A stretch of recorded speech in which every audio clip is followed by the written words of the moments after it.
Bugün sizə bir nəfərin şəklini çəkib təqdim edirəm. Amma onun adını demərəm. Onun adını siz özünüz yazarsınız yorumda. Bilirəm ki, onu bir çoxlarınız o şəxsi tanıyır.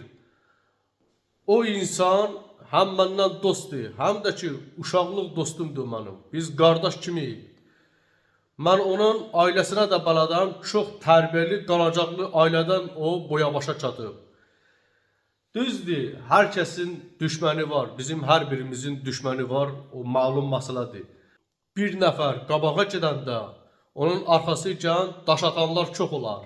İndi isə başlayaq, belə-belə işlər, nə isə.